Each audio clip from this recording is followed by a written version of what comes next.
की प्राप्ति में जो 8 चीजें बाधक हैं, इन 8 चीजों से अगर आप बच सकते हैं, 8 बातों का ख्याल रख सकते हैं, तो भगवान आपको मिलना ही मिलना है। भगवान से आपका मिलन होना ही होना है। और कौन है? परमार्थ।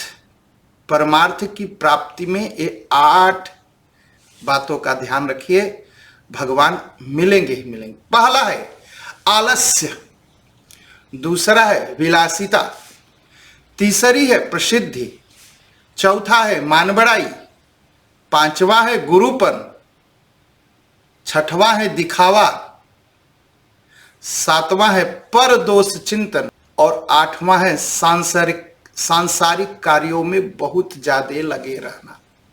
तो पहला जो आलस्य है, आलसी मनुष्य का जीवन जो है ना, वह तपमय नहीं होता, अंधकार में हो, वह किसी काम को पूरा कर ही नहीं पाता।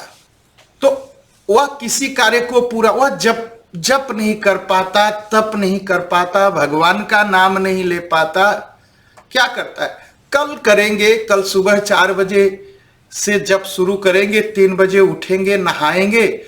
जब 3 बजता है तो अलार्म जब चलने लगता है तो कहता है आधा घंटा और सो लें, तो आधा घंटा और सो जाता है, फिर 6 बज जाता है सुबह, फिर कहता है कि मैं कल करूंगा। यह आलस्य जो है भक्ति करने नहीं देती, और इसी आलस्य के नाते हम भगवान के पास नहीं पहुंच सकते, परमार्थ की प्राप्ति नहीं हो सकती। तो पहला जो शत्रु है भगवान की प्राप्ति का, जो बाधक है, वह है हमारा आलस्य।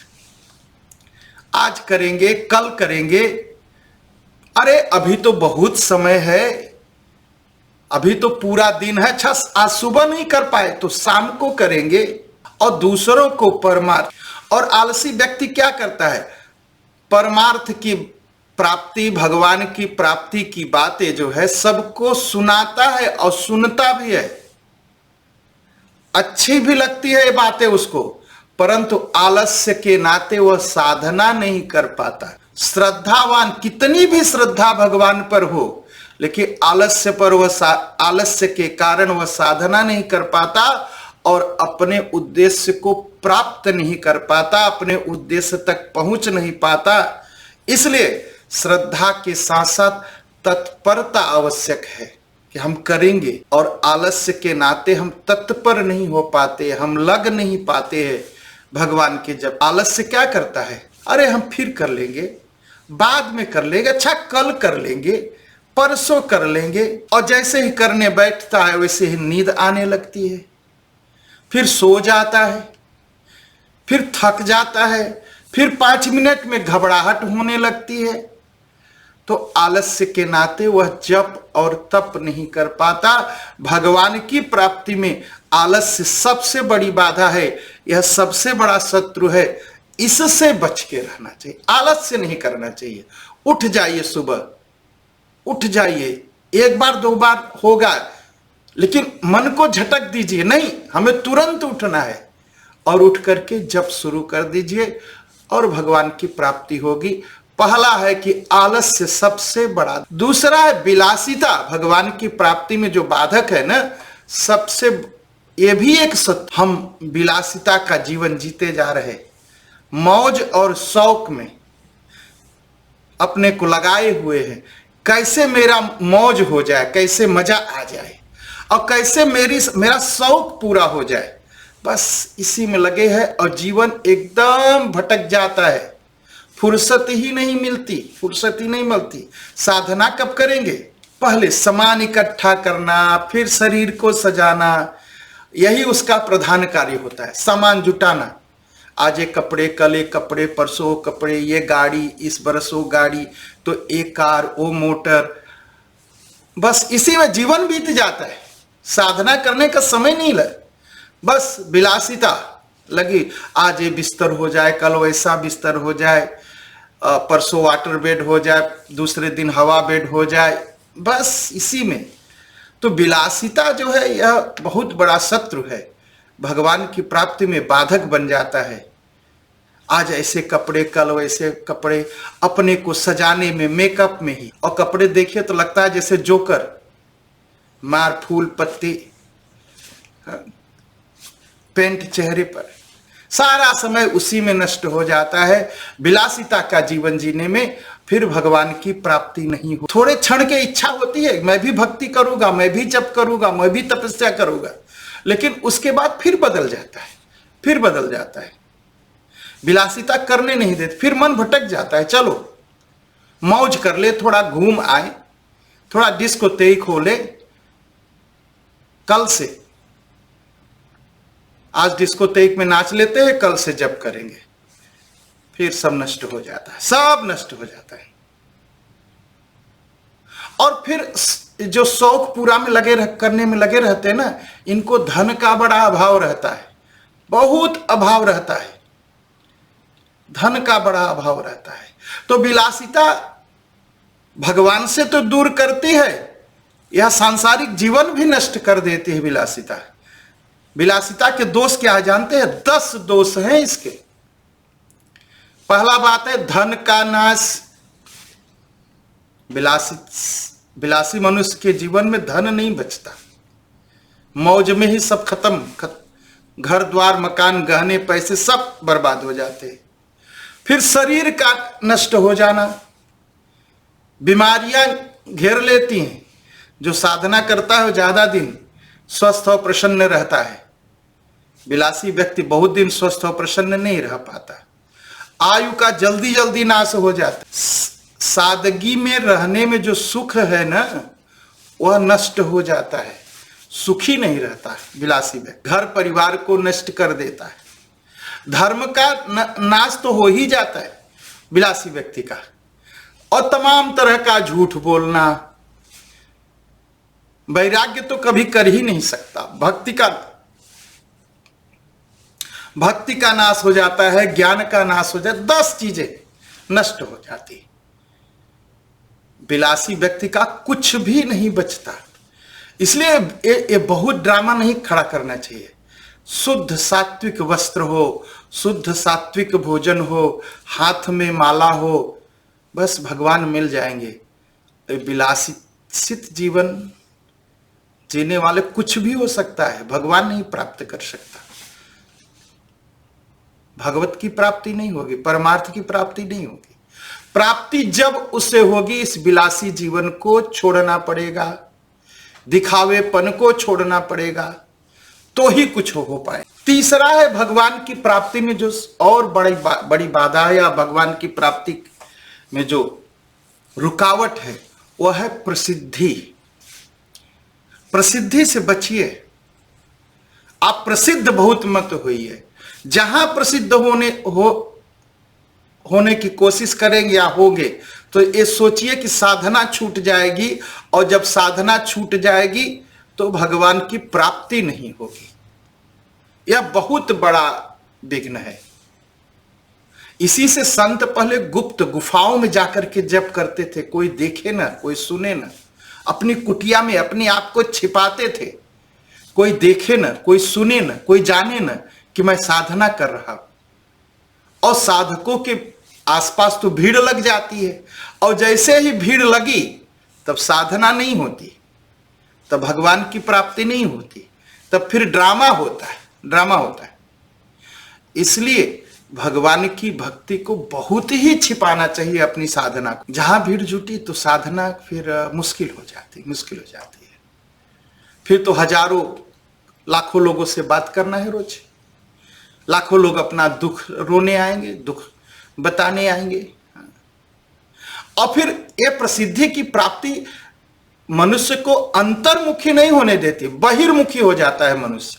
बाहर ज्यादा शोरगुल देखने लगता है, और उसी शोरगुल में उसी प्रसिद्धि की प्राप्ति में खो जाता है। फिर भगवान की प्राप्ति नहीं हो सकती।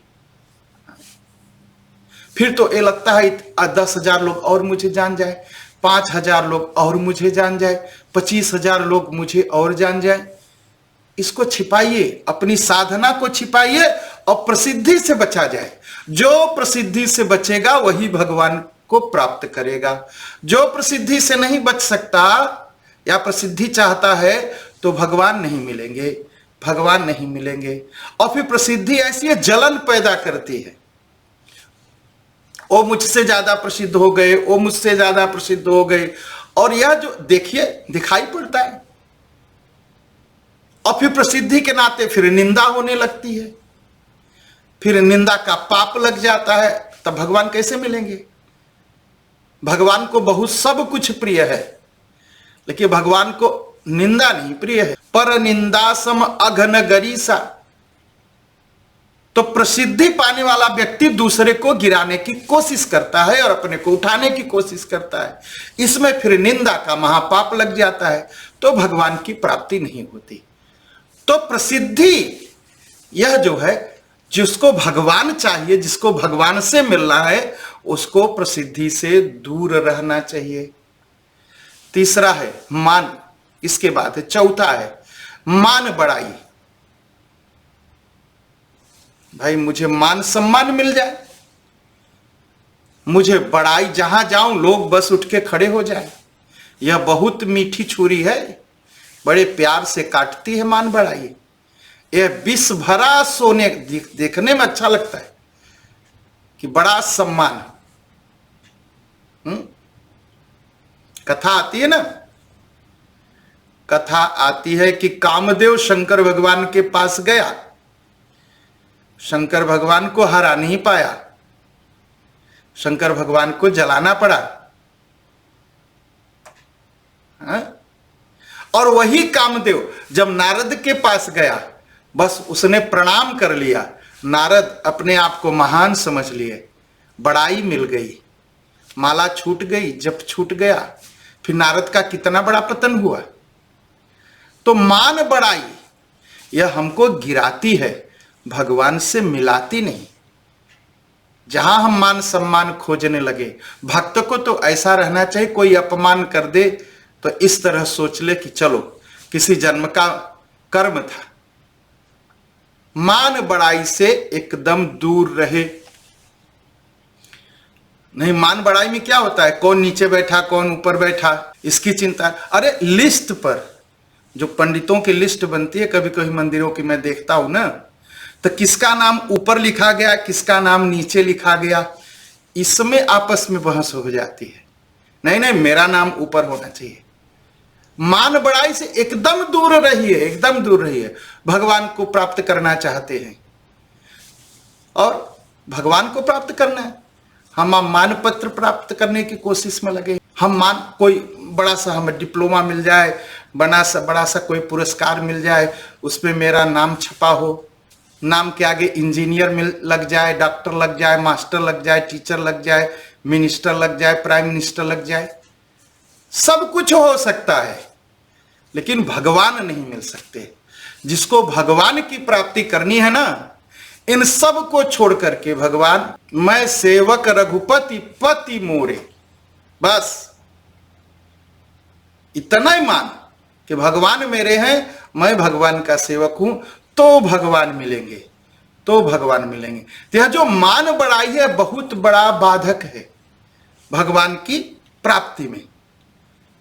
उसके बाद आता है गुरुपन, अपने को गुरु मान लेना। अपनी जो सिद्धियां हैं, थोड़ी सी सिद्धियां लोग प्रदर्शन करने लगते हैं, नष्ट हो जाता है जीवन। सिद्धियों को छुपाए और अपने को गुरु न माने, चुपचाप बैठ जाए, तब तो भगवान की प्राप्ति होगी। नहीं तो गुरुपन में फिर सब नष्ट हो जाएगा, सब नष्ट हो जाएगा। गुरुपन का भाव यह साधना में सबसे बड़ा बाधक है, भगवान की प्राप्ति में बाधक है, परमार्थ की प्राप्ति में बाधक है। जब सिद्धावस्था आ जाए, जब कुछ भी मिल जाए, उसको दबा दीजिए, उसको उठाइए मत, क्योंकि भगवान के नाम जप करते करते बहुत सी सिद्धियां आ जाती हैं। उसका प्रकट मत करिए, उसको दबाइए, न सिद्धियों में फंस जाएंगे, गुरु बन जाएंगे, लेकिन भगवान की प्राप्ति नहीं होगी। यह गुरुपन सबसे बड़ा है, तो गड्ढे में गिरा देंगे। तो ना तो शिष्य को आप ले जा पाएंगे और न तो आप खुद जा पाएंगे भगवान के रास्ते। यह गुरुपन सबसे बड़ा बाधक है। और बाहरी दिखावा, एकदम दिखावा, एकदम देखिए हम ऐसे भोजन करते हैं, हम तो ऐसे आश्रम में रहते हैं, हम ऐसे जो है फ्लाइट में उड़ते हैं, हम तो एकदम फर्स्ट क्लास में चलते हैं। यह जो दिखावापन है अगर किसी के अंदर है तो समझ जाइए उसे भगवान की प्राप्ति नहीं हुई है और उसे होगी भी नहीं। तो बाहरी दिखावापन यह बहुत बड़ा बाधक है। यह भी चलो लोगों को मोह लिया, लोगों को, हाँ, और ऐसा ऐसा है बाहरी दिखावापन। देखिए मैं तो कितना सीधा हूं, मैं तो कितना बड़ा साधु आदमी हूं, मैं तो ये नहीं छूता, वो नहीं छूता, ये नहीं करता, वो, ये सारा दिखावापन। इन सब से जो दूर रहोगे तो भगवान की प्राप्ति होगी, नहीं तो भगवान की प्राप्ति नहीं होगी। और है पर दोष चिंतन। किसी के अंदर अगर दोष भी है तो दोष मत मानिए, ये मानिए कि भगवान ने उसको ऐसा बनाया, भगवान ने जिसको जैसा बनाया वो ऐसा है। किसी के अंदर दोष का चिंतन नहीं, किसी के दोष को किसी से बताना नहीं, चर्चा ही नहीं करनी है सर्वत्र। निज प्रभु मैं देखूं जगत कैसन करऊं विरोध। सर्वत्र भगवान के चिंतन। सिय राम मैं सब जग जानी, इस भाव में जीना तो दोष नहीं दिखाई पड़ेगा। जैसे ही दोष देखने लगेंगे आप समझिए जितने लोग दोषों की चर्चा करने वाले हैं, जितने लोग दोष का, दूसरे के दोष का बखान करने वाले हैं, जितने लोग दूसरे की बात करने वाले हैं, इनको भगवान नहीं मिले हैं और नहीं मिलेंगे। ये बात गांठ बांध लीजिए। पर दोष चिंतन यह सबसे बड़ा शत्रु है भगवान की प्राप्ति में। असंसारिक कार्यों की अधिकता ये भी बड़ा शत्रु है, ये भगवान से मिलने नहीं देता। आज ये हो जाए, कल हो जाए, ये हो जाए। हाँ, यह परोपकार को जो है, परोपकार भी कार्य, लोग कहते हैं मैं परोपकार करता हूं। परोपकार का जो परोपकार करने का की जो इच्छा है ना, इसको भी सीमित रखिए। साधना के लिए समय निकालिए। जब साधना के लिए समय निकालेंगे ना तो परोपकार अपने आप हो जाएगा।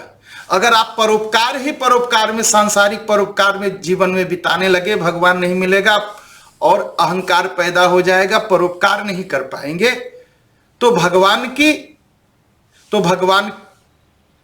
की प्राप्ति में यह जो सांसारिक बातें हैं, चलो अनाथालय बनवा दो, स्कूल बनवा दो, हॉस्पिटल बनवा दो, ये सारी चिंताएं जो हैं यह भी भगवान के मिलने में बाधक बनती हैं, साधना में बाधक बनती है, परमार्थ को मिलने में बाधक बनती हैं।